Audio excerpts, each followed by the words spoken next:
নমস্কার, দেখছেন কলকাতা টিভি। আমি সুচেতনা রয়েছে আপনাদের সঙ্গে। শুরু করছি আজকের সেরা 10। প্রথমেই চোখ রাখবো আজকের বাংলার সেরা খবরগুলোর দিকে। বৃহস্পতিবার মূল্যবৃদ্ধি নিয়ে নবান্নে উচ্চ পর্যায়ের বৈঠক ডাকেন মুখ্যমন্ত্রী মমতা বন্দ্যোপাধ্যায়। বেলা 3:30 নাগাদ বৈঠক শুরু হয়। সেখানে উপস্থিত ছিলেন কৃষিমন্ত্রী, কৃষি বিপণন মন্ত্রী থেকে শুরু করে ক্যাবিনেট মন্ত্রীরা। উপস্থিত ছিলেন রাজ্যের মুখ্য সচিব, স্বরাষ্ট্র সচিব সহ কৃষি দফতরের প্রিন্সিপাল সেক্রেটারি এবং অন্যান্য দফতরের আধিকারিকরাও। বৈঠকে জিনিসপত্রের অস্বাভাবিক দাম বৃদ্ধি নিয়ে ক্ষোভ প্রকাশ করেন তিনি বলেন, মূল্যবৃদ্ধি কেন্দ্র নিয়ন্ত্রণ করে, এখন নিয়ন্ত্রণ না করে দাম বাড়িয়ে চলেছে। 5 রাজ্যের নির্বাচনের পর এটি রিটার্ন গিফট বলেও কটাক্ষ করেন তিনি। মূল্যবৃদ্ধি নিয়ে টাস্ক ফোর্সের নজরদারিতে জোর দেন মমতা। এক নাগারে পেট্রোপণ্যের দাম বাড়ছে, জ্বালানির কোপে পাল্লা দিয়ে বাড়ছে নিত্য প্রয়োজনীয় জিনিসের দামও। দামের গেরোয় নাভিশ্বাস উঠেছে আমজনতার। মূল্যবৃদ্ধির প্রতিবাদে সংসদ ভবনের বাইরে বিক্ষোভ দেখালেন তৃণমূল সাংসদরা। নিত্য প্রয়োজনীয় আনাজ, সবজির মালা পরে চলে বিক্ষোভ। লাগাতার মূল্যবৃদ্ধি, অথচ সরকারের মুখে কুলুপ। এবার বিশ্বের মধ্যে ভারতে পেট্রোল ডিজেল সবচেয়ে দামি হবে, কটাক্ষ তৃণমূল সাংসদ সুদীপ বন্দ্যোপাধ্যায়ের। দাম বৃদ্ধি নিয়ে কেন্দ্রীয় সরকারের বিবৃতির দাবি তোলেন সাংসদরা। ভবানীপুর বিধানসভা কেন্দ্রের উপনির্বাচনে তৃণমূল নেত্রী মমতা বন্দ্যোপাধ্যায়ের সমর্থনে হাজরায় রোড শো করেছিলেন তিনি। ফের প্রয়াত রাজ্যের প্রাক্তন মন্ত্রী সুব্রত মুখোপাধ্যায়ের কেন্দ্র বালিগঞ্জে রোড শো করলেন তৃণমূলের সর্বভারতীয় সাধারণ সম্পাদক অভিষেক বন্দ্যোপাধ্যায়। সেদিনের মতো এদিনও রোড শোতে মানুষের ঢল ছিল চোখে পড়ার মতো। ইডি, সিবিআই এর মতো কেন্দ্রীয় গোয়েন্দা সংস্থা দিয়ে যে তাঁকে ভয় পাওয়ানো যাবে না, এদিন ফের একবার তা স্পষ্ট ভাষায় জানিয়ে দিলেন ডায়মন্ড হারবারের তৃণমূল সাংসদ। তাঁর অভিযোগ, মাঠে ময়দানে লড়াই করতে পারে না ইডি, সিবিআই, লেলিয়ে দেয়। নারী নির্যাতন, বেকারত্ব, ক্রমাগত তেলের দাম বেড়ে যাওয়ায় কেন্দ্রীয় সরকারের সমালোচনায় সরব হয়েছেন তৃণমূল সাংসদ। তার অভিযোগ, বাংলার বিধানসভা নির্বাচনের আগে কেন্দ্র তেলের দাম কমিয়েছিল। উত্তরপ্রদেশে বিধানসভা নির্বাচনে বিজেপি জিততেই তেলের দাম বেড়েছে।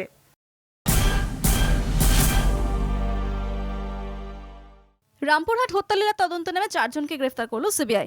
বকটুই কাণ্ডে বৃহস্পতিবার মুম্বাই থেকে 4 জনকে গ্রেফতার করেছে কেন্দ্রীয় তদন্তকারী দল। গ্রেফতার হওয়া 4 জন লালন শেখের সঙ্গী। বকটুই হত্যালীলায় সিবিআই এর হাতে গ্রেফতার হলেন বাপ্পা শেখ, সাবু শেখ সহ আরও 2 জন। উল্লেখ্য, বকটুই কাণ্ডে তদন্তে নেমে এই প্রথম গ্রেফতার করল সিবিআই। 8 তারিখ বাংলা বান্ধের ডাক দিয়েছে মাওবাদীরা। বাংলা বান্ধের দিন নাশকতার ছক বানচাল করতে ইতিমধ্যেই ঝাড়খণ্ড সীমান্তবর্তী অঞ্চলে তল্লাশি চালাচ্ছে পুলিশ ও সিআরপিএফ। বৃহস্পতিবার ঝাড়খণ্ড সীমান্তবর্তী ঝাড়গ্রামের বেলপাহাড়ির এলাকায় তল্লাশি চালানোর সময় উদ্ধার হলো ল্যান্ডমাইন। নাশকতার উদ্দেশ্যে ল্যান্ডমাইন পোঁতা হয়েছিল বলে ধারণা জেলা পুলিশ ও সিআরপিএফ এর। সূত্রের খবর, 7 কিলো আইইডি ছিল ক্যানে, যা গাড়ি উড়িয়ে দেওয়ার ক্ষমতা রাখে। ক্যানের অবস্থা দেখে পুলিশ আধিকারিকদের বক্তব্য, দিন 15 আগে পোঁতা হয়েছিল ল্যান্ডমাইনটি। ওই অঞ্চলের খানিকটা দূরেই রয়েছে সিআরপিএফ জওয়ানদের ক্যাম্প। সেখানেই নাশকতার ছক করা হয়েছিল বলেই ধারণা। বর্তমান সরকার ক্ষমতায় আসার পর এই প্রথম এত শক্তিশালী এবং তাজা ল্যান্ডমাইন উদ্ধার হলো। মাওবাদীদের ডাকা বান্ধের আগে ল্যান্ডমাইন উদ্ধারে এলাকায় আতঙ্ক ছড়িয়েছে। নবম দশম শিক্ষক নিয়োগে ফের সিবিআই তদন্তের নির্দেশ দিল আদালত। শুক্রবারের মধ্যে রিপোর্ট জমার নির্দেশ বিচারপতি অভিজিৎ গঙ্গোপাধ্যায়ের। সিবিআই চাইলে সামাজিক এবং রাজনৈতিক যে কোনো ব্যক্তিকেই জিজ্ঞাসাবাদ করতে পারবে। নতুন করে অভিযোগ দায়ের করে তদন্ত শুরু করার নির্দেশ দিয়েছে আদালত। বৃহস্পতিবারই নতুন করে এফআইআর দায়ের করে তদন্ত করবে সিবিআই। শুক্রবারের মধ্যে প্রাথমিক রিপোর্ট পেশ করবে সিবিআই। এসপি সিনহা এবং বাকি সদস্যদের ফের জিজ্ঞাসাবাদ করতে পারবে কেন্দ্রীয় তদন্তকারী সংস্থা। বিচারপতি অভিজিৎ গঙ্গোপাধ্যায়ের নির্দেশ, মন্ত্রীর চেম্বারে উপদেষ্টা কমিটির কোনো বৈঠক হয়েছিল কিনা, মন্ত্রী সে সম্পর্কে কিছু জানতেন কিনা, সেটাও তদন্ত সাপেক্ষ। সিবিআই চাইলে সেটাও খতিয়ে দেখতে পারে। কোনো রাজনৈতিক নেতাকে তদন্তের পরিধিতে আনতে কোনো বাধা নেই সিবিআই এর। মামলার পরবর্তী শুনানি 27 এপ্রিল। অনির্দিষ্টকালের জন্য বন্ধ করে দেওয়া হলো জিটি বিড়লা একাডেমি ফর এডুকেশনের অধীনের সমস্ত স্কুল। পরবর্তী নোটিশ না হওয়া পর্যন্ত বন্ধ থাকবে স্কুল। সম্প্রতি কলকাতা হাইকোর্ট রায় দেয়, যাদের ফি বাকি আছে তাদেরকেও স্কুলে ঢুকতে দিতে হবে। কলকাতা হাইকোর্টের এই রায়ের পরও স্কুল কর্তৃপক্ষ ফি বাকি থাকা স্কুল পড়ুয়াদের স্কুলে প্রবেশের অনুমতি দেয় না। তারপরে অভিভাবকরা বিক্ষোভ দেখায় স্কুলের সামনে। তাই স্কুল কর্তৃপক্ষের দাবি, স্কুলের আইন শৃঙ্খলার কথা মাথায় রেখে অনির্দিষ্টকালের জন্য বন্ধ করে দেওয়ার সিদ্ধান্ত নেওয়া হয়। নোটিশে উল্লেখ করা হয়েছে, অভিভাবকদের বিক্ষোভের জেরে অবনতি হতে পারে স্কুলের আইন শৃঙ্খলা পরিস্থিতির, আর সেই কারণেই স্কুল বন্ধ রাখার সিদ্ধান্ত নেওয়া হয়েছে। নদিয়ার হরিণঘাটার আইআইএসইআর কলকাতা ক্যাম্পাসের ল্যাবরেটরি থেকে সোমবার সকালে গবেষক শুভদীপ রায়ের দেহ উদ্ধার হয়। বছর 27-এর শুভদীপের বন্ধুদের দাবি, রবিবার অনেক রাত পর্যন্ত ল্যাবে ছিলেন তিনি। সোমবার বেলা পর্যন্ত ল্যাবের দরজা না খোলায় বন্ধুরা ভেতরে ঢুকে দেখেন অচৈতন্য অবস্থায় পড়ে আছেন শুভদীপ। হরিণঘাটা গ্রামীণ হাসপাতালে নিয়ে যাওয়া হলে তাকে মৃত বলে ঘোষণা করা হয়। শুভদীপের পরিবারের অভিযোগ, তিনি যে অধ্যাপকের তত্ত্বাবধানে গবেষণা করতেন তিনি সাহায্য করতেন না। মানসিক চাপ সহ্য করতে না পেরে আত্মহত্যার পথ বেছে নিয়েছেন ওই তরুণ গবেষক। এই ঘটনায় হরিণঘাটা থানার মোহনপুর ফাঁড়িতে অভিযোগ দায়ের করেছেন শুভদীপের মা। হনুমানের হানায় মৃত্যু এক বৃদ্ধের ঘটনায় চাঞ্চল্য বাঁকুড়ার গঙ্গা জলঘাটি লালপুর গ্রামে। মৃতের নাম কানাইলাল কুণ্ডু। স্থানীয় সূত্রে খবর, বেশ কয়েকদিন ধরে হনুমানের দাপটে ঘুম ছুটেছে এলাকাবাসীর। বৃহস্পতিবার সকালে হেঁটে দোকান যাচ্ছিলেন কানাইলাল বাবু। সেই সময় দুই হনুমানের ঝগড়ার মাঝখানে পড়ে যান তিনি। আচমকাই একটি হনুমান ঝাঁপিয়ে পড়ে তার উপর। দাঁত ও নখের আঁচড়ে ক্ষতবিক্ষত হয় কানাইলাল বাবুর সারা দেহ। স্থানীয় বাসিন্দারা গুরুতর জখম অবস্থায় ওই বৃদ্ধকে উদ্ধার করে হাসপাতালে নিয়ে গেলে মৃত বলে ঘোষণা করা হয়। খবর পেয়ে হনুমানগুলিকে ধরতে এলাকায় যান গঙ্গা জলঘাটির বনকর্মীরা। গরম পড়তে তীব্র জল সংকটে সুন্দরবন এলাকার সন্দেশখালী 1 নম্বর ব্লকের বিভিন্ন এলাকায় বাড়ছে জলের সমস্যা। ভূগর্ভস্থ জলস্তর নেমে যাওয়ায় প্রতি গরমেই জল সংকটে ভোগেন সুন্দরবনবাসী। স্থানীয় পঞ্চায়েত থেকে কল বসালেও অভিযোগ, ইয়াস পরবর্তী সময় মাটির নিচ থেকে ঘোলা ও নোনা জল উঠছে। সেই জল ব্যবহারে পেটের অসুখ থেকে চর্মরোগেও ভুগছেন সাধারণ মানুষ। সমস্যা দ্রুত সমাধানের দাবি তুলেছেন তারা। সমস্যার কথা স্বীকার করে নিয়েছে স্থানীয় পঞ্চায়েতও।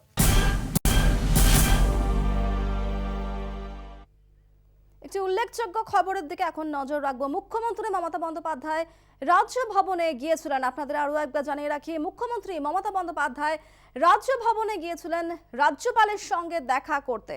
আপনাদের আবারও জানাই, এই মুহূর্তের অন্যতম একটি উল্লেখযোগ্য খবর, মুখ্যমন্ত্রী মমতা বন্দ্যোপাধ্যায় রাজ্য ভবনে রাজ্যপালের সঙ্গে দেখা করতে। সেই ছবি দেখতে পাচ্ছেন কলকাতা টিভির পর্দায়। রাজ্যের মুখ্যমন্ত্রী মমতা বন্দ্যোপাধ্যায় রাজ্যপালের সঙ্গে দেখা করতে গেলেন রাজভবনে। আজ নবান্নে বৈঠক করেছেন মুখ্যমন্ত্রী মমতা বন্দ্যোপাধ্যায় এবং বৈঠক শেষে রাজভবন গিয়েছিলেন তিনি।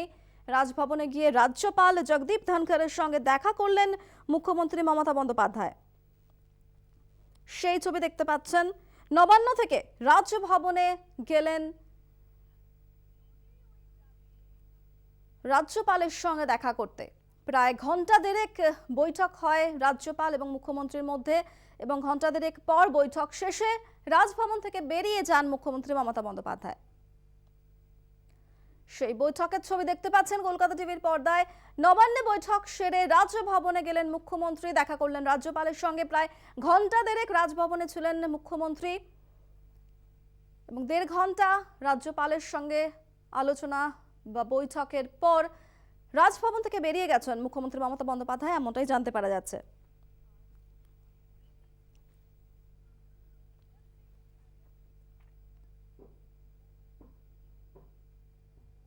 সেরা দর্শক, এখন একটা বিরতি। দেশ বিদেশের আরো খবর নিয়ে ফিরছি, সঙ্গে থাকুন।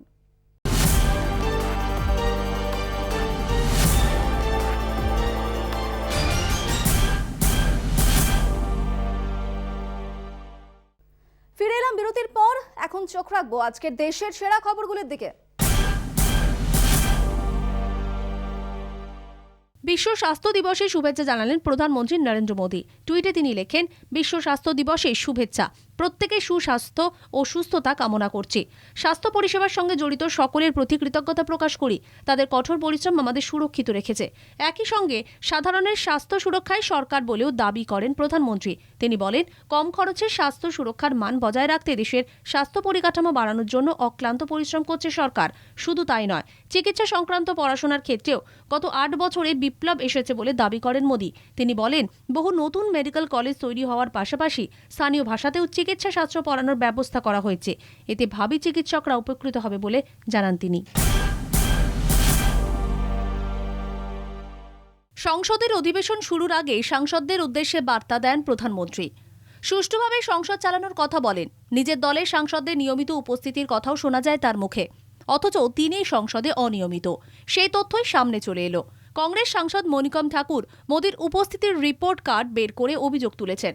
17 দিনের অধিবেশনে মাত্র 2 দিন উপস্থিত ছিলেন প্রধানমন্ত্রী। মনিকমের অভিযোগ, বাকি 15 দিন কোথায় ছিলেন প্রধানমন্ত্রী? কেন তিনি সংসদে আসতে পারেননি? এত বিল পাস, এত ইস্যু নিয়ে আলোচনা, সে সময় কোথায় ছিলেন তিনি? মনিকম ঠাকুর এবং প্রথাপন সংসদের বাইরে মোদীর উপস্থিতি নিয়ে অভিযোগে সরব হন।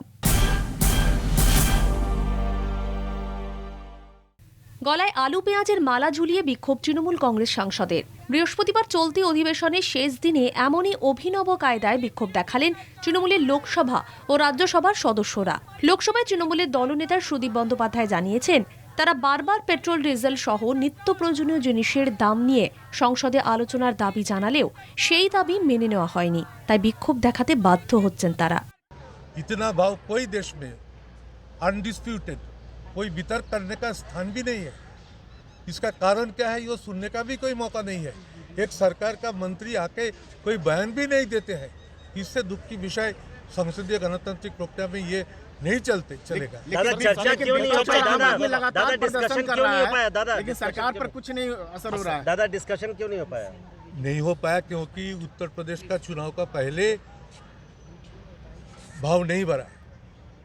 जो दिन चुनाव खत्म हो गया, रिजल्ट निकल गए, उसके बाद 14 दिन में 16 बार ये भाव वृद्धि हुआ। तो ये वृद्धि का सामने और यहाँ आके ये बोलना, ये सरकार के लिए संबल नहीं दिखाई देता।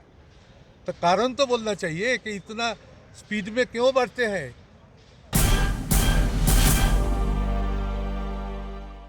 এবার সেনাতেও চুক্তিভিত্তিক নিয়োগের পথে হাঁটছে কেন্দ্র। সেনা থেকে অফিসার প্রতিটি পদের জন্যই 3 বছরের চুক্তিতে নিয়োগ করা হতে পারে। বায়ুসেনা, নৌসেনা, স্থলসেনা 3 ক্ষেত্রেই এই ধরনের নিয়োগের পথে হাঁটতে চলেছে কেন্দ্রীয় সরকার। সেনাপ্রধান এন নারভানে এই প্রস্তাবে সায় দিয়েছেন। করোনাকালে প্রায় 2 বছর সেনায় নিয়োগ বন্ধ ছিল, ফলে শূন্য পদের সংখ্যা বেড়ে দাঁড়িয়েছে প্রায় 1,25,000। সরকারের কাছে এখন মূল লক্ষ্য দ্রুত এই শূন্য পদ পূরণ করা, পাশাপাশি বেতনের বোঝা যাতে না চাপে, তাই 3 বছরের চুক্তিভিত্তিক পথে হাঁটার সিদ্ধান্ত নিতে চলেছে। স্থায়ী পদে বেহাল সেনা জওয়ানদের যে ধরনের কাজ করেন, চুক্তিভিত্তিকদেরও সেই কাজই করতে হবে। বেতন ও অন্যান্য সুযোগ সুবিধাও সমানভাবে দেওয়া হবে।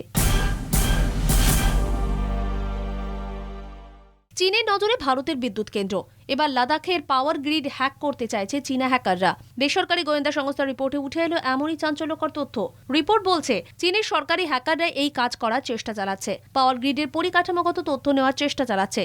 গত কয়েক মাস ধরে নেটওয়ার্কে বেশ কিছু সমস্যা নজরে আসে। প্রায় 7টি রাজ্যের টেস্ট লোড ডেসপ্যাচ সেন্টারে বিভ্রাট নজরে আসে, যেখান থেকে বিদ্যুৎ কন্ট্রোলও সরবরাহ করা হয়। বিদ্যুৎ কেন্দ্রগুলি উত্তর ভারত থেকে হ্যাক করার চেষ্টা করা হয়েছে। ভারত চীন সীমান্ত এলাকায় লাদাখ পাওয়ার গ্রিড থেকে হ্যাক করা হয়েছে। চীন ভারত সীমান্ত সংঘাত এখনো মেটেনি। এই পরিস্থিতিতে এই রিপোর্টে উদ্বেগ বাড়ছে। দয়া করে শান্তিতে থাকতে দিন, আল কায়দা নেতার মন্তব্যে ফুঁসে উঠলেন হিজাবের পক্ষে সোচ্চার হওয়া মুস্কানের বাবা। মেয়ের নামের সঙ্গে যাতে কোনো জঙ্গি সংগঠনের নাম না জড়ায়, তার জন্য নিজের অবস্থান স্পষ্ট করলেন মোহাম্মদ হোসেন খান। কর্ণাটকে হিজাব নিয়ে বিতর্ক চলার মাঝে একদল ছাত্রের জয় শ্রীরাম স্লোগানের সামনে দিয়ে যেতে যেতে একাই আল্লাহ আকবর ধ্বনি তুলেছিলেন। কর্ণাটকে হিজাব নিয়ে বিতর্ক চলার মাঝে একদল ছাত্রের জয় শ্রীরাম স্লোগানের সামনে দিয়ে যেতে যেতে একাই আল্লাহ আকবর ধ্বনি তুলেছিলেন কর্ণাটকের মান্ড্যার PES কলেজের পড়ুয়া বিবি জায়নাদ মুস্কান। এক মুহূর্তে হয়ে উঠেছিলেন আন্দোলনের প্রতিবাদের মুখ। হিজাব খুলতে রাজি ছিলেন না মুস্কান, তবে কর্ণাটক হাইকোর্টের রায়ে শিক্ষা প্রতিষ্ঠানে নিষিদ্ধ হয়ে যায় হিজাব। এখানে মুস্কানকে নিয়ে রীতিমতো কবিতা লিখে ফেলেছিলেন আল কায়দা নেতা আয়মান আল জাওয়াহিরি। তার প্রশংসায় পঞ্চমুখ হয়ে জায়নাদকে বোন বলেও সম্বোধন করেছেন। তবে নিষিদ্ধ জঙ্গি সংগঠনের সঙ্গে প্রতিবাদের ভাষা যেন এক না হয়ে যায়, সেজন্য সতর্ক মুস্কানের বাবা তথা PFI নেতা আলসুকুর। এবার ইডির নজরে কাশ্মীরের প্রাক্তন মুখ্যমন্ত্রী ওমর আবদুল্লাহ। বৃহস্পতিবার তাকে ডেকে পাঠায় এনফোর্সমেন্ট ডিরেক্টরেট। J&K ব্যাংকের আর্থিক প্রতারণা মামলায় জিজ্ঞাসাবাদ করা হয় ওমরকে। ঘটনাটি চক্রান্ত বলে দাবি করা হয়েছে জম্মু কাশ্মীর ন্যাশনাল কনফারেন্সের তরফে। এর আগে J&K ব্যাংকের চেয়ারম্যান মুস্তাক আহমেদ শেখ ও আরও কয়েকজনকে লোন ও বিনিয়োগে অনিয়মের অভিযোগে আটক করেছিল সিবিআই। সিবিআইয়ের FIR-কে গুরুত্ব দিয়ে আর্থিক প্রতারণা মামলা PMLA আইনে মামলা শুরু করে ইডি। 2021-এ J&K ব্যাংকের তৎকালীন কর্তৃপক্ষের বিরুদ্ধে মামলা করে সিবিআই। মুম্বাইয়ের বান্দ্রায় কুর্লায় ব্যাংক কর্তৃপক্ষ মেসার্স আকৃতি গোল্ড বিল্ডার্সের থেকে 2010 সালে অতিরিক্ত দাম দিয়ে একটি সম্পত্তি কেনে, যার জন্য 180 কোটি টাকা দেওয়া হয়। একে সুনিপুণ ষড়যন্ত্র বলে দাবি করে তদন্ত শুরু করে সিবিআই। এরপর বৃহস্পতিবার ওমর আবদুল্লাহকে ডেকে পাঠানোয় সোশ্যাল মিডিয়ায় ক্ষোভ উগরে দিয়েছে জম্মু কাশ্মীর ন্যাশনাল কনফারেন্স। রাজনৈতিক উদ্দেশ্য চরিতার্থ করতেই ওমরকে ডেকে পাঠানো হয়েছে বলে দাবি করা হয়েছে দলের তরফে। এভাবে বিজেপি সুবিধা করতে পারবে না, মানুষ ন্যাশনাল কনফারেন্সে আস্থা রাখবে বলে দাবি করা হয়েছে ওই টুইট বার্তায়।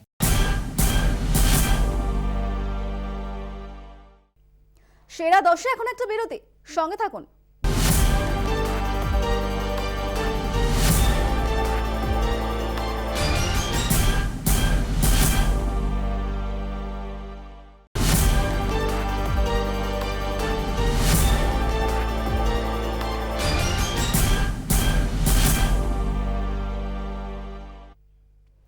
নজর রাখবো একটি উল্লেখযোগ্য খবরের দিকে। চোখ রাখবো মধ্যপ্রদেশের দিকে। জানতে পারা যাচ্ছে মধ্যপ্রদেশের সিধি এলাকায় সাংবাদিককে হেনস্থা করার অভিযোগ। আপনাদের আরো একবার জানাই, মধ্যপ্রদেশের সিধিতে সাংবাদিককে হেনস্থার অভিযোগ এবং অভিযোগ উঠল প্রশাসনের বিরুদ্ধেই।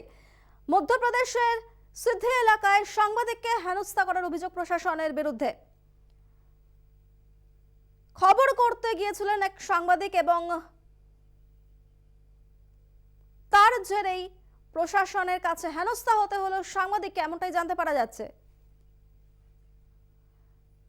একটি খবর করার জেরে সাংবাদিকদের হেনস্থা করলো প্রশাসন, এমনটাই অভিযোগ। মধ্যপ্রদেশের ঘটনা, মধ্যপ্রদেশের সিদ্ধি এলাকার ঘটনা। সাংবাদিকদের হেনস্থা, দেখতে পাচ্ছেন সেই ছবি। অর্ধনগ্ন করে রাখা হয়েছে তাদেরকে, দেখতে পাচ্ছেন সাংবাদিকদের অর্ধনগ্ন করে হেনস্থা। মধ্যপ্রদেশের সিদ্ধি এলাকার ঘটনা, অভিযোগ প্রশাসনের বিরুদ্ধে। একটি খবর করতে গিয়েছিলেন সাংবাদিকরা এবং তার জেরেই সাংবাদিকদের হেনস্থা। খবর করতে গিয়ে হেনস্থা সাংবাদিকদের, অভিযোগ প্রশাসনের বিরুদ্ধে। মধ্যপ্রদেশের ঘটনা, সেই ছবি দেখতে পাচ্ছেন।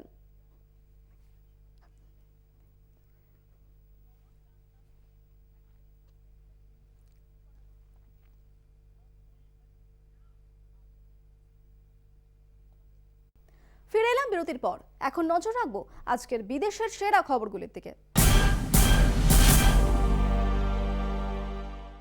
ইউক্রেনে গণহত্যার পর দেহ লোপাট করেছে রুশ সেনা। বিস্ফোরক অভিযোগ জেলেনস্কির। একটি ভিডিও সাক্ষাৎকারে ইউক্রেন প্রেসিডেন্টের দাবি, মারিওপোলে হাজার হাজার মানুষকে নির্বিচারে হত্যা করেছে রুশ সেনা। সাধারণ মানুষকে সেখানে প্রবেশে বাধা দেওয়া হচ্ছে, দেহগুলি লুকিয়ে সরিয়ে ফেলা হচ্ছে। বিশ্ববাসীর কাছে মৃত্যুর সংখ্যা কম দেখাতে চাইছে রাশিয়া। বুচায় ইতিমধ্যে গণহত্যা চালিয়েছে রুশ সেনা, তবে চাইলেও হাজার হাজার মৃত্যুর তথ্য গোপন করতে পারবে না রাশিয়া। একই সঙ্গে যুদ্ধ বন্ধ করতে শান্তি আলোচনা চালিয়ে যাওয়ার বার্তাও দিয়েছেন ইউক্রেন প্রেসিডেন্ট ভলোদিমির জেলেনস্কি। ইউক্রেনের ওপর রাশিয়ার বর্বরোচিত আক্রমণ, রুশ নিন্দায় সরব আন্তর্জাতিক মহল।